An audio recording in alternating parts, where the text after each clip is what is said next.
अस्सलामुअलैकुम friend, welcome to my channel. दोस्तों, आज हम जिस मेडिसिन के बारे में बात करने जा रहे हैं ये डोमिल सिरप है।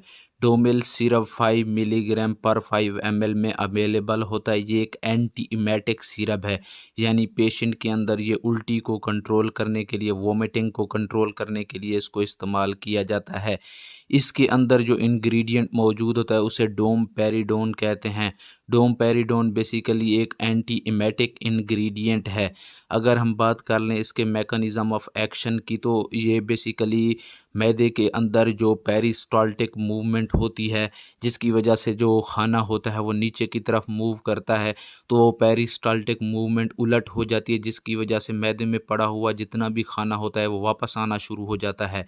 तो उस पेरिस्टाल्टिक मूवमेंट को नॉर्मल करने के लिए, इसको दोबारा शुरू करने के लिए इन सिरप को इस्तेमाल किया जाता है, ताकि जो मैदे के अंदर मौजूद खाना है वो इसोफिगस की वजह वापस आने की बजाय स्मॉल इंटेस्टाइन और लार्ज इंटेस्टाइन की तरफ मूव कर जाए और इस तरह वो आगे चला जाए और मैदा खाली हो जाए। तो इस तरह इसको इस्तेमाल किया जाता है। अगर इसके इस्तेमाल की बात करें तो कौन सी डिज़ीज़ में इसको इस्तेमाल कर सकते हैं, तो इसको बेसिकली वोमिटिंग में इस्तेमाल किया जाता है। यानी अगर किसी पेशेंट को वोमिटिंग हो रही है, उल्टी वगैरह हो रही है, तो ऐसे पेशेंट में इसको इस्तेमाल किया जाता है। उस पेशेंट में ये बहुत ही ज़्यादा फ़ायदेमंद है। इसके अलावा इसको इंडाइजेशन में इस्तेमाल किया जाता है।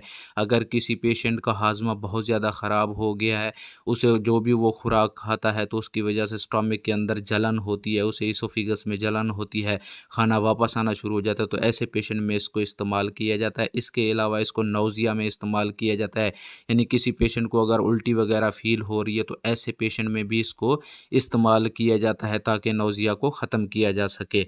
इसकी डोज़ की बात करें तो बच्चों के अंदर, क्योंकि ये सिरप है तो सिरप फॉर्म में ये बच्चों में इस्तेमाल किया जाता है, इसलिए बच्चों में आपने इसका आधे चम्मच से लेकर 1 चम्मच तक इसको इस्तेमाल करना है।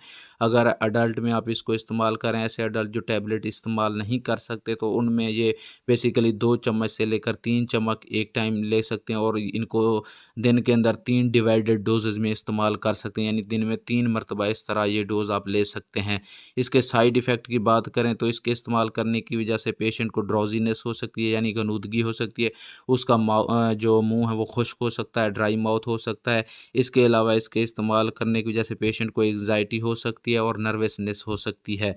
कंट्राइंडिकेशन की बात करें तो आपने इसको ऐसे पेशेंट में इस्तेमाल नहीं करना जो कि हार्ट का मरीज़ हो, या जिगर का मरीज़ हो, और या ऐसा पेशेंट जिसकी जीआईटी डिस्टर्ब हो, यानी छोटी या बड़ी आंत में किसी किस्म का कोई इशू हो, तो ऐसे पेशेंट में भी आपने इसको इस्तेमाल नहीं करना। तो दोस्तों, आज की मेडिसिन के बारे में बस इतना ही। अगर इस मेडिसिन के बारे में आपका किसी भी किस्म का कोई क्वेश्चन है तो आप कमेंट्स करके पूछ सकते हैं।